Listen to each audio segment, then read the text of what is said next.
Hello everyone, আমার নতুন একটি ভিডিওতে সবাইকে স্বাগত জানাই।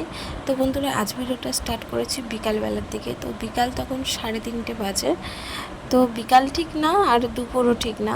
তো এখন আমি এখানে করছিলাম হচ্ছে কি একটু নারকেল পিঠে করবো বলে, তার জন্য এখানে ছাইটা আমি করে নিচ্ছিলাম। বন্ধুরা, চাল গুঁড়ো নেই বলে তাই আমি আজকের পিঠেটা সুজি দিয়েই বানাবো। তো সুজি দিয়ে নারকেল পিঠে কিন্তু খুবই সুন্দর খেতে লাগে।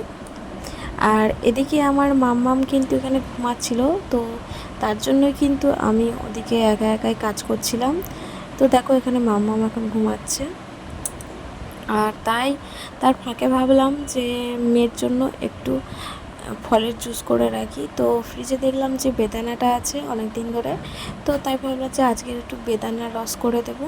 তো দেখো এখানে কিন্তু বেদানার রস করার জন্য আমি এখানে একটা হামানদিস্তা নিয়ে নিয়েছি। তো আর হামানদিস্তাটা কিন্তু আর অন্য কোনো কাজে ব্যবহার হয় না, ওর খাবারের জন্য ব্যবহার হয় শুধুমাত্র। আর তারপরে ছাঁকার জন্য আমি একটা জাল নিয়ে নিয়েছি, নেটের জাল। তো সেটাই দিয়ে আমি ছেঁকে নেব বেদানাটাকে। আর দেখো এখানে তোমাদেরকে ভালোভাবে দেখাচ্ছিলাম। আর এই যে আমার কিন্তু পুরো মানে বেদানার জুসটা বার করা হয়ে গেছে। তো এটাই এখন ওকে আমি খাওয়াবো। আর এখানে তোমাদেরকে দেখিয়ে দিচ্ছিলাম যে দেখো বন্ধুরা, এখানে এই যে ছেঁকে আমার কিন্তু শুধু দানাগুলোই বেরিয়ে গেছে, আর একটুও কিন্তু বেদানা নষ্ট হয়নি। তো দেখো এখানে ভালোভাবে তোমাদেরকে দেখাচ্ছিলাম।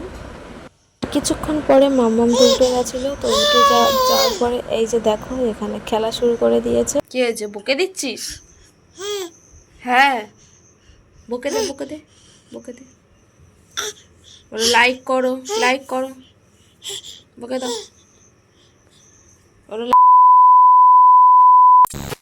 আর বন্ধুরা, এটা হলো তার পরের দিন সকালবেলা। তো সকাল সকাল আমরা একটু বেরিয়েছিলাম। তো কেন বেরিয়েছিলাম তোমাদেরকে অবশ্যই বলবো। বন্ধুরা, আমার মেয়ের কিন্তু 8-9 মাসের মতো বয়স হয়ে গেছে। তো ওর চুলগুলো কিন্তু খুবই পাতলা, তো তাই ভাবলাম যে ওকে ন্যাড়া করিয়ে দেব। তো তার জন্য আজকে সকাল সকাল চলে যাচ্ছি ওকে ন্যাড়া করাতে।